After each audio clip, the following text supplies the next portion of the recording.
Now, at the People's Summit this weekend, Bernie Sanders took aim at President Trump. Today in the White House, we have perhaps the worst and most dangerous president in the history of our country.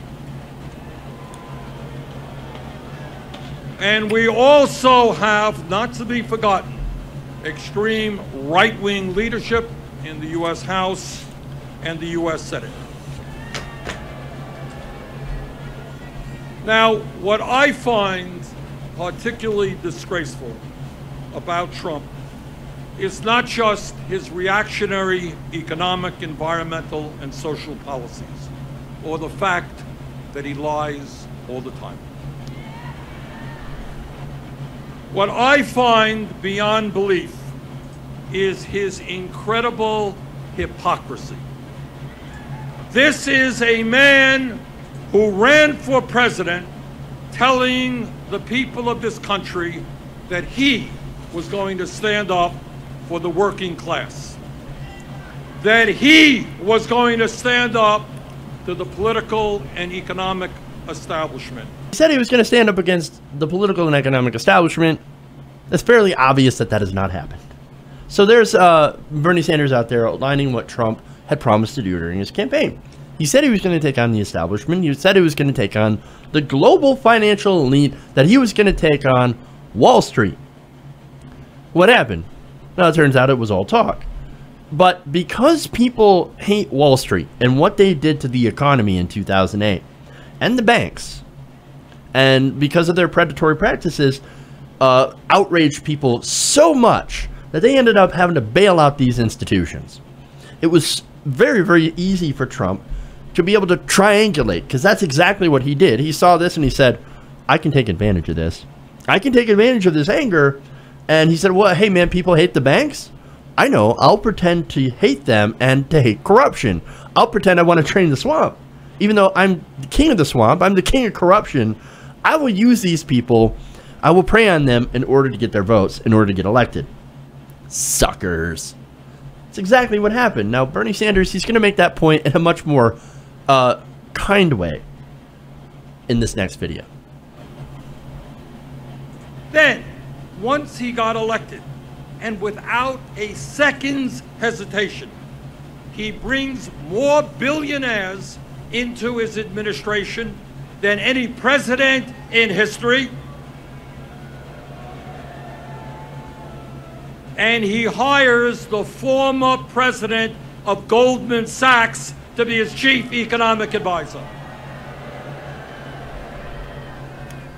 And then 4 months within his administration, he pushes some of the most destructive pieces of legislation in the modern history of our country, legislation that will cause intense suffering and pain for millions of working class families. Mr. Trump, do not tell us that you are a friend of the working class when you propose to throw 23 million Americans off of health care. Don't tell us that you care about working families when you want to cut Medicaid by over $800 billion, when you want to raise premiums for older workers in a very dramatic way, and when you tell, Mr. Trump, 2.5 million women in this country that they no longer have the option of getting their health care at Planned Parenthood. President Trump, spare us the lies and the hypocrisy.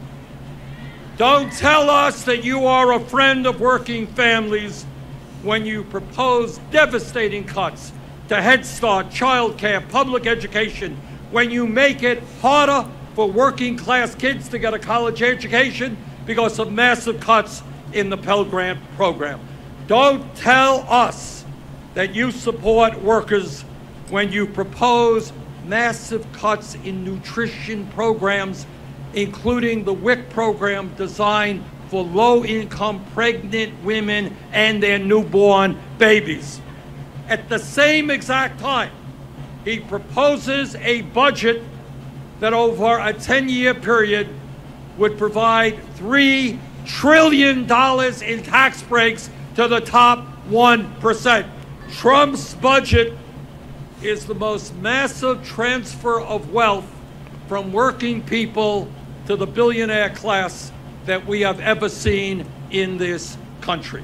All right, so there's Bernie Sanders laying out very specific policy proposals of why he, or policy issues, where he is against Donald Trump. Now, it is very interesting, and I'm going to switch here away from talking about Trump specifically, because, again, we've already outlined the points of why Trump is actually for the 1%. He is a wealthy, supposed billionaire who is basically using people and using populist anger in order to get votes. Now, what we're getting to is actually the resistance. Now, it is very interesting that the supposed resistance to Donald Trump isn't really focused on a lot of these different points. I mean, sure, they do talk about some of the other things, for example, throwing people off of insurance with the AHCA. But as far as pointing out how he's essentially in bed with millionaires and billionaires, well, that's not quite as stressed as far as at least I have seen. This so-called resistance is actually more focused on Russia.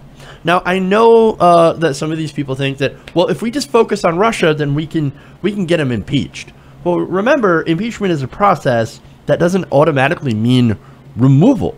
It's actually very, very difficult on purpose to impeach a president. But even if it did happen, by the way, all that would lead to is President Pence, who will no doubt actually be more competent to do the same policies that will hurt working Americans and that will hurt basically everybody other than the top 0.1%. Now, ironically, Trump being in power is actually helping the progressive movement. Now, how do I say that? What do I mean? Like, how could he be possibly helping progressives at all? Well, what he's doing is that he's shining a light on the dysfunction of the system. And now, because he is so inept and clownish at it, and fully transparent in his hypocrisy, he's actually highlighting the problems inherent in our political system. And because those flaws are so transparent, progressives can easily point at those and then offer clear and concise policy proposals to counter that right-wing agenda and that right-wing narrative. Now, turns out that also the progressive agenda is massively popular and is actually the more pragmatic thing to do because it ends up costing less money overall. For example, Medicare for All will actually save consumers a lot of money. Now, had Hillary Clinton become president, the media would actually continue to ignore the failures of the system, and we as progressives would lose out on the opportunity to point out what in the system actually needs to be changed. Now, just like with Jeremy Corbyn over in the UK, it turns out that losing the election in a way was a sort of a win, because it shows, of course, that like America, the UK also they have a appetite for progressive ideas, and you can see that in a lot of the different races that progressives had actually won in Trump counties, in areas that voted for Trump, or races that were incredibly close. For example, Kansas and Montana, where of course in Kansas you had the progressive losing by about 6 points in a place where Donald Trump had won by over 20. And of course you had Rob Quist in Montana, another big notable race that the Democrats did not get involved in, losing by around 7 points, I believe, in a place where, of course, where it went for Trump by over 20 points. So you can see that even in these areas, progressive ideas are starting to take root and people are starting to get excited. Now, add to that the faux populism of Trump that is now being unmasked. It basically is pointing out how the Republican Party and modern conservatism are actually now the antithesis of the working class. They could claim, and they have been trying to claim over the past few decades, that they're the party of the working class. Because a lot of working class people, blue-collar people, voted for them. But they can ride, and the thing is, they can ride to office on that populism. But when you really drill into their policy proposals, their core ideas end up serving the 1%. Having Trump in office we're able to highlight that and to prove to people that the Republican Party and people like Trump have never been on your side. They have always been on the side of the wealthy 1% and the business owner and political class. Hey everybody, thanks for watching this video. If you want to see more like this, please hit the subscribe button below. And if you want to support truly independent progressive media, please consider becoming a patron at patreon.com/TYTNation.